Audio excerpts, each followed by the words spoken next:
सप्तशृंगी किचनमध्ये आपण बनवणार आहोत दुधी भोपळ्याचं सूप। त्यासाठी गावरान टोमॅटो घेतलेला, एक थोडा आंबट चवीचा, हिरवी मिरची, 4 लसूण पाकळ्या, मिरे, थोडंसं आलं। दुधी भोपळा स्वच्छ धुवून साल काढून घेतला आहे। टोमॅटो कापून घेतला आहे स्वच्छ धुवून। ही मिरची, एक मिरची, लसूण, हे सर्व पदार्थ आपण आता कुकरमध्ये 5 शिट्ट्या करून घेऊ। 1 ग्लास पाणी घेतलेलं आहे, लागलं तर पाणी टाकता येईल आपल्याला।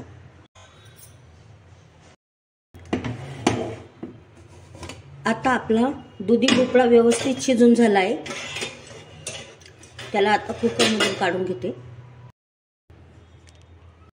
आपण आता दुधी भोपळ्याला स्मॅशरने असं स्मॅश करून घेऊ आणि नंतर चाळून घेऊ।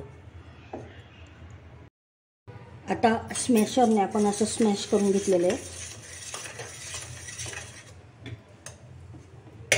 आता ह्या पुरण गाळायच्या गाळणीने असं त्याला टाकून घेऊ, गाळून घेऊ।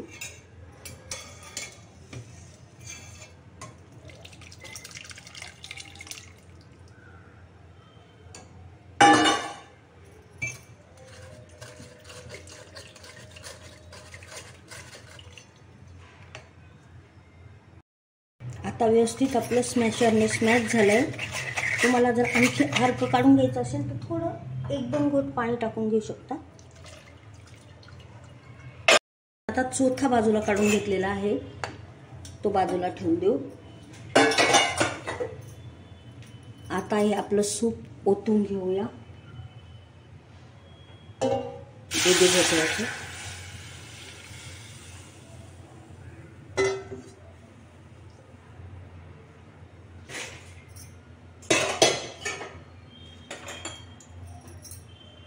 त्याच्यामध्ये आता आपल्याला काही वस्तू ॲड कराव्या लागतील।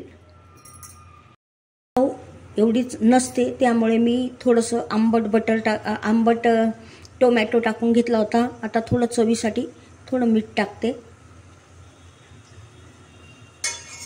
दुसरं काही आपण टाकू शकत नाही। थोडंसं बटर टाकूया।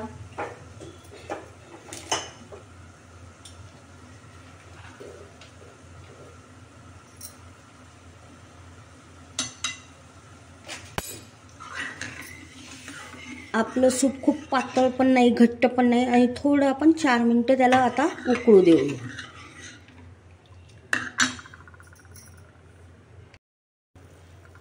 आपलं 4 मिनिट सूप उकळल्यावर एकदम एकसंग झालंय, अतिशय छान सूप झालेलं आहे। सप्तशृंगी किचनमध्ये आज आपण बनवलेलं आहे हे हेल्दी भोपळ्याचं सूप। यासाठी कोवळा भोपळा, गावरान टोमॅटो, अतिशय त्याच्याने सूप छान येतं, एकसंग होतं। दुसरं म्हणजे कमी भूक असेल तर त्यावेळेस रात्रीच्या जेवणासाठी आपण वापरू शकतो। असं हे टेस्टी सूप आवडल्यास लाईक, शेअर, सबस्क्राईब करा।